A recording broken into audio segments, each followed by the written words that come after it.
Hi guys, welcome back to Mike United. I'm Mike, back for my third video. The plan today is to actually do a series on positions that were mentioned in my first video and the options for those positions. This first video is going to focus on right backs, and I have as many as 10 candidates that I think could come in. I mentioned a couple of them in my first video. The majority of them I didn't mention at all.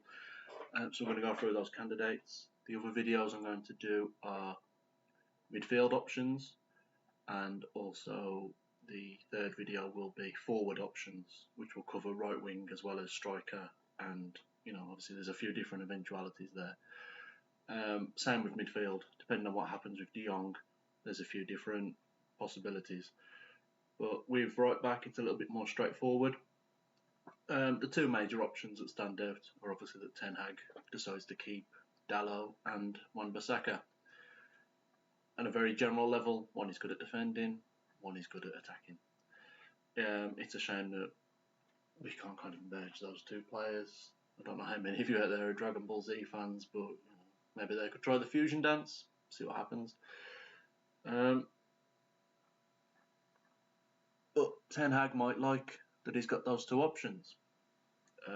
As I mentioned on a previous video with Ajax, the right back who has now gone to Bayern, Mazraoui, he would kind of tuck in, the left back would get forward maybe, and the right back would tuck in, or vice versa.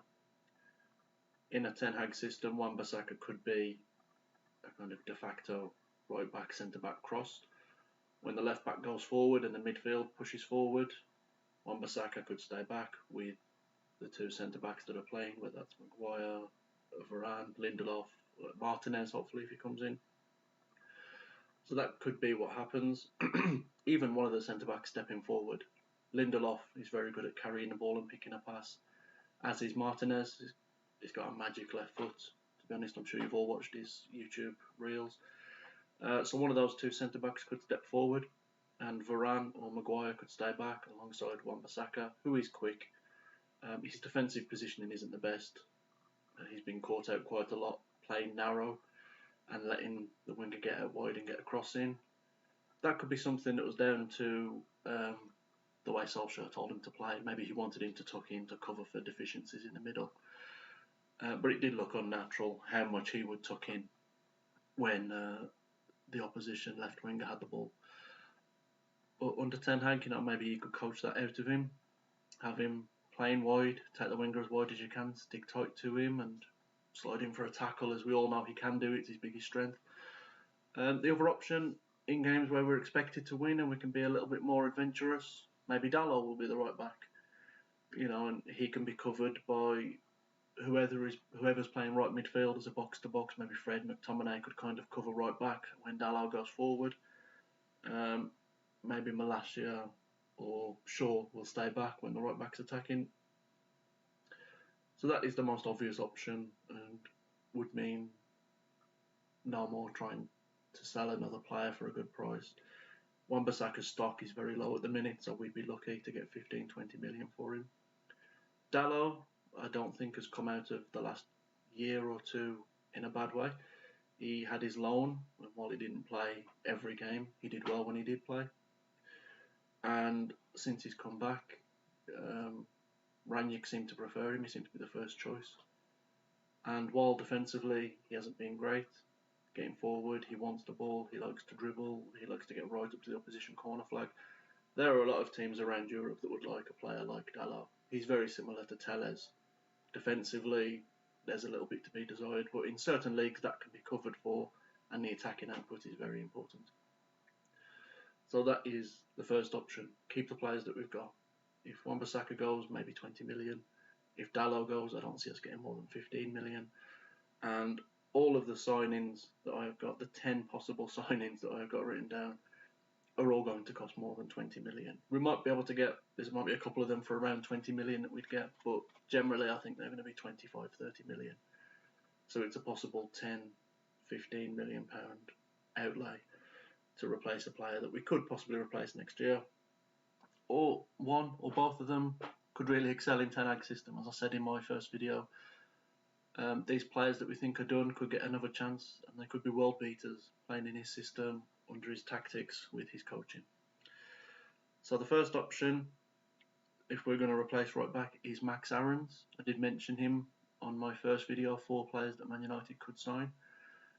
I think he's a great little player. I talked about the Dalot Wan-Bissaka fusion. I think Max Aarons is pretty close to that. It helps that he's young, English. I'm sure he will play for the national team at some point. He's had a lot of experience at Norwich. He has stood out as one of their best players over the last few years in the Championship and the Premiership. I was very surprised he didn't move 2 years ago when Norwich got relegated. I'd be shocked if he doesn't move this year. He's only getting better. He plays pretty much every week for them. That would be my first choice, and I don't think it would cost very much. His contract expires in 2024, so this might be the last chance for Norwich to get some decent money for him, kind of 25, 30 million. Maybe as low as 20 million. We could always loan a couple of players to Norwich. The likes of Fernandez, maybe Shoretire, a few others that we could loan to Norwich and help them get back into the Premiership. We could set up a good partnership with Norwich.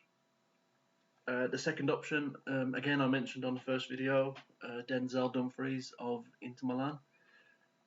He plays quite a lot for them, so I'm not sure how much they would part with. Obviously, they lost out on the Serie A title last year, so they want to make a statement. They want to win it. They've obviously got Lukaku back.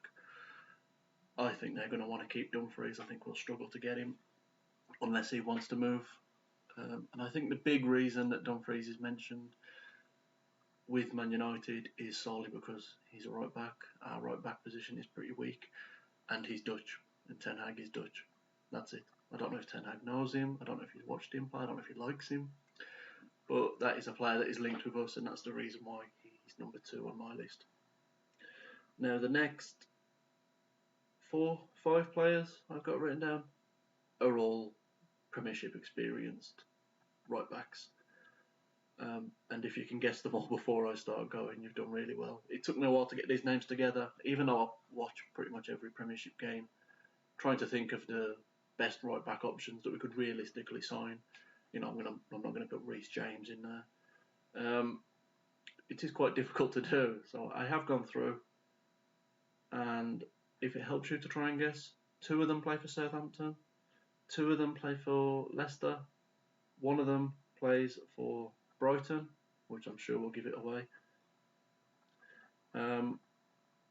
The first one I wanted to talk about, which I've seen a few links lately, he's linked to us and Spurs. He is, I believe he's 25 years old, maybe 24. Kyle Walker-Peters, ex-Spurs right back. There is talk that there is actually a buyback clause in his contract for £30 million for Spurs. And if that's the case, that could be a good thing for us. It could mean we could go in for him for a similar price, 30 million, maybe 35, and try and trump Spurs to his signing. Southampton know they could lose him for 30 million, so they might take 35. Which again, if we only sell one of our right backs for 10, 15 million, that's quite a big outlay. But he's a very good player. I think he's unlucky with England that we've got Trent and Reece James ahead of him, and also Kyle Walker, obviously, his almost namesake. And if it wasn't for the plethora of right backs that we've got at the minute, he surely would be playing for England. He's coming into his prime. He's got a lot of experience, a lot of appearances in the Premiership, and I don't think he would be a bad signing at all. That's why he is my 3rd choice. He's probably my 2nd choice. I'll probably take him over Dumfries, but he's 3rd on this list. 4th on this list is another player from Southampton, but he has only been there for a year. He's also injured, I believe, until early 2023, so it's very, very unlikely we're going to sign him. But I just wanted to include him as he was such an exciting player last year, and that is Tino Livramento, signed from Chelsea. I'd never heard of him before. The Chelsea youth team is renowned for churning out players.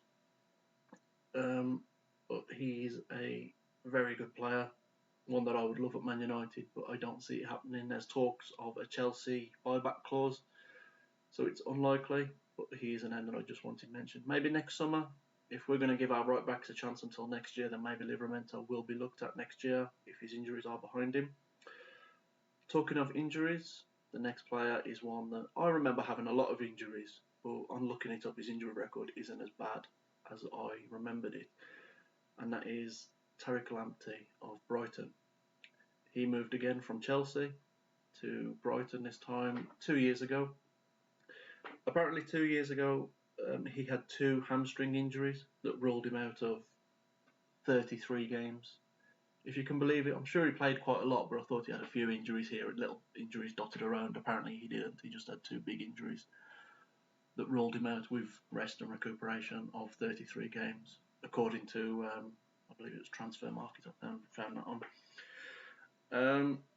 Last year, he actually only had 1 knee injury. He missed 1 game.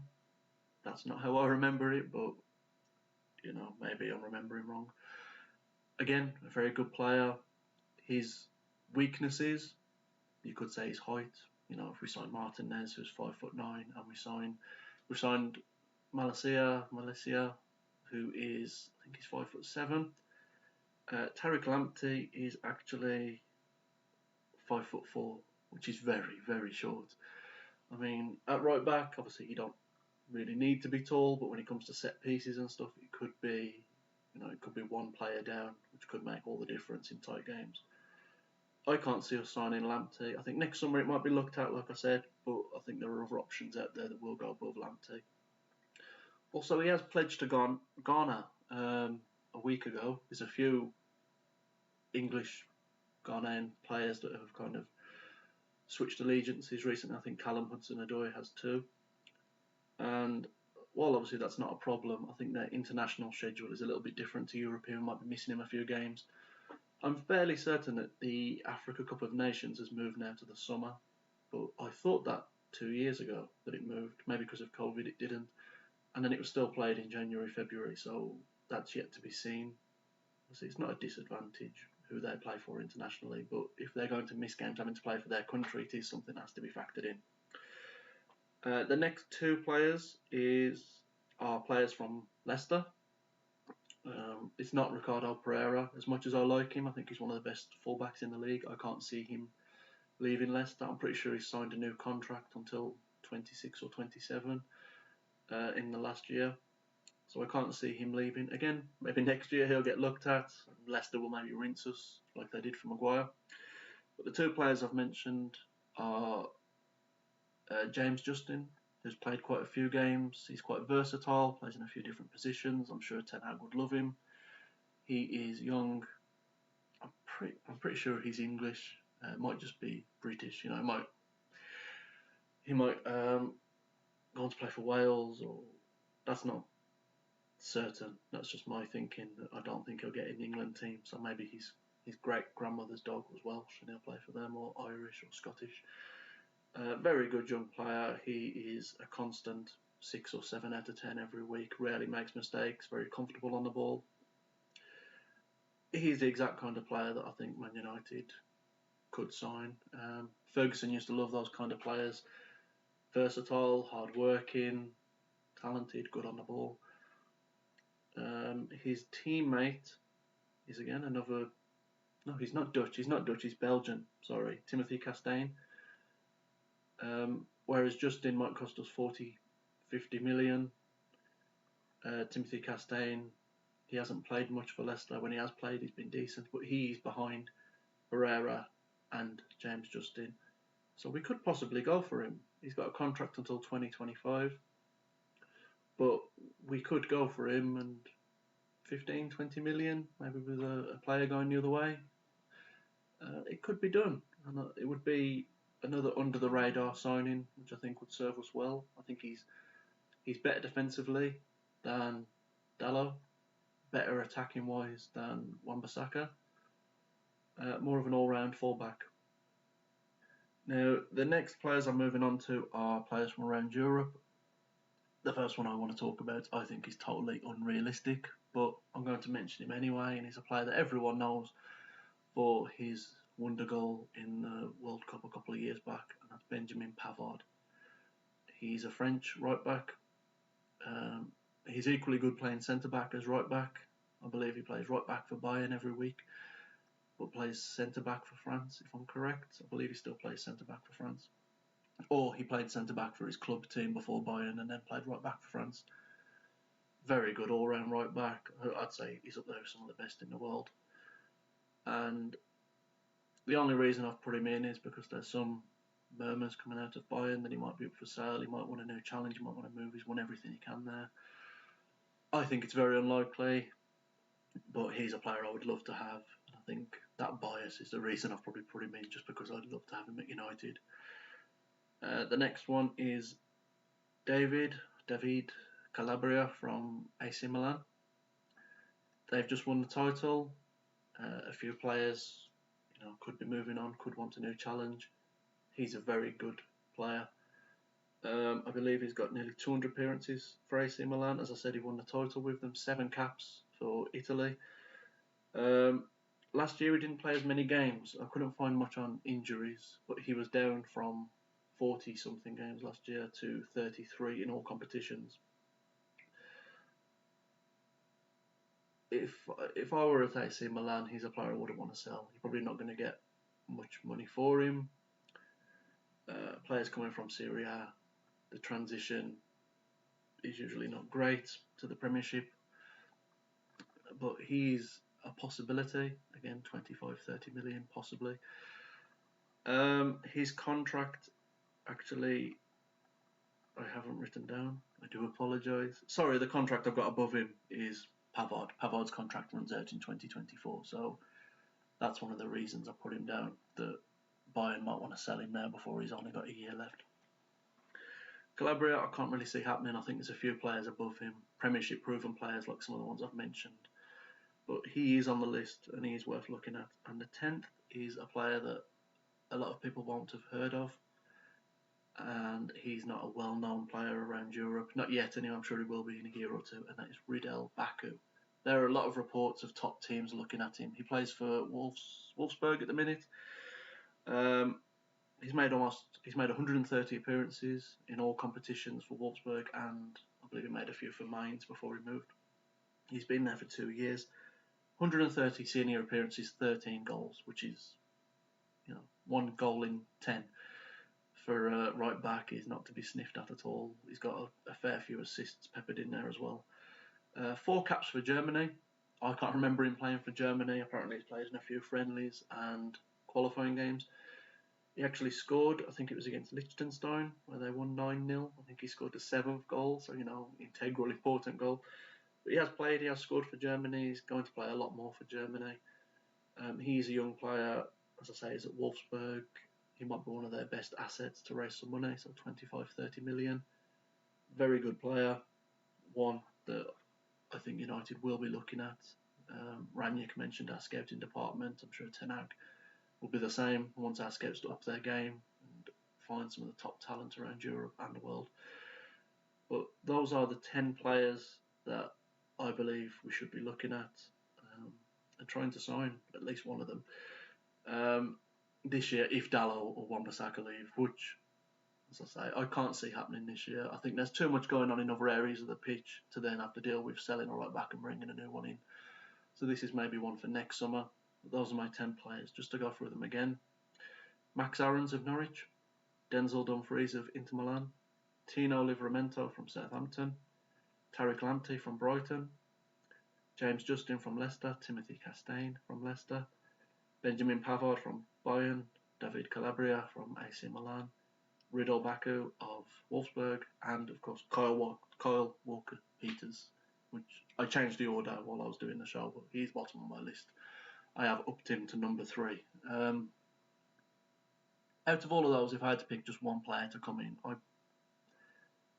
I'd probably just go for Max Aarons over Kyle Walker-Peters, just because he's a little bit younger. We might get him a little bit cheaper, and I think there's a higher ceiling there. I think with Walker-Peters, we've seen pretty much what he's going to do and what he's about, whereas Max Aarons, I believe, can step up another level. As I did say in the previous video, I want to keep recordings down now. The constructive criticism I got was to hit that 10-15 minute mark. Putting down 10 targets was maybe a bit optimistic, as I'm up to 20 minutes now. I just want to say to those of you who have watched the whole video and have watched any of my videos again, thank you very much from the bottom of my heart. I really appreciate it. Any constructive criticism, any comments you want to leave, any discussions you want to have, any chats, I'm very happy to hear them. The next two videos I'll be doing, which I will try and link if I remember, are our midfield options and our forward and right wing options going forward. Thank you again for watching. I appreciate it, and I'll see you in the next video.